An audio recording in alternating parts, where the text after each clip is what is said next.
Well কাহা শুরু কাহা খতম আরও একটা হিন্দি সিনেমা যেটা এই সপ্তাহে রিলিজ হয়েছে। পোস্টার বা ট্রেলার দেখে আপনি নিশ্চয়ই আন্দাজ করে নিয়েছেন যে এটা একটা কমেডি সিনেমা।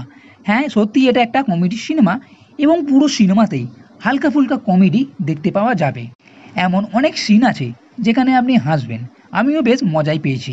সিনেমার কাহিনী একটা লাভ স্টোরি, তবে এর মধ্যে আছে মেয়েদের নিয়ে এক সামাজিক সন্দেশ। সিনেমাতে কৃষ্ণা যে অন্যের বিয়েতে গিয়ে মজা করে, সেরকমই একটা বিয়েতে যায় মজা করতে, যেটা ছিল বড় ক্রিমিনালে এক মেয়ে মীরার বিয়ে। মীরা বিয়ে না করে তার বিয়ে থেকেই পালিয়ে যায়, কারণ তাকে বিয়ের জন্য জিজ্ঞেস করা হয়নি। কৃষ্ণা ও মীরা একে অপরকে চেনে না, তা সত্ত্বেও তারা দুজনে একসঙ্গেই পালিয়ে যায়। এইবার মীরার পরিবার এদেরকে খুঁজছে, আর কৃষ্ণার পরিবার থাকে বর্ষানায়, যেখানে মহিলারা মাথা উঁচু করে থাকে।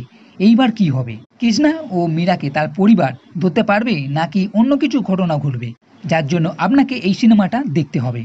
কিন্তু এর মধ্যেও আছে নানা রকম সিন ও নানা রকম অন্যান্য কিছু মজাদার ক্যারেক্টার আর একটা লাভ স্টোরি। শুরু থেকেই একটা একটা লাভ স্টোরি। সিনেমার শুরু থেকেই একটা মজা মজা ভাব দেখতে পাওয়া যাবে। কৃষ্ণা যখন মীরার বিয়েতে যাবে, যখন পালিয়ে যাবে, সেই সময় বেশ কিছু মজাদার সিন, এবং পালিয়ে যাবার পর বর্ষানাতে যখন আসবে এবং কৃষ্ণার যে পরিবার আছে সেটাও বেশ মজাদার।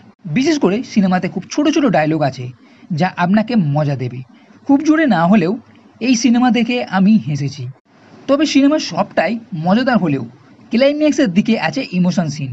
যখন এই দুই পরিবার এক জায়গায় হবে, তখন মেয়েদের যে স্বাধীনতা সেই নিয়ে এক সামাজিক বার্তাও দেখানো হবে। এর সঙ্গে আছে এক হ্যাপি এন্ডিং। সিনেমার কাহিনী ঘিসাপিটা এবং গল্পের মধ্যে তেমন দম না থাকলেও সব মিলিয়ে হালকা ফুলকা হাসির দিক থেকে এই সিনেমা একবার দেখা যেতে পারে। তাই ওয়ান টাইম ওয়াচ হিসাবে এই সিনেমাটা আপনি দেখে নিতে পারেন। তো বন্ধুরা, এই ভিডিও যদি ভালো লেগে থাকে তাহলে লাইক করো, কমেন্ট করো, শেয়ার করো, আর এই চ্যানেলটির সাথে পথে কখনোই ভুলবে না। এই ভিডিওটি দেখার জন্য ধন্যবাদ।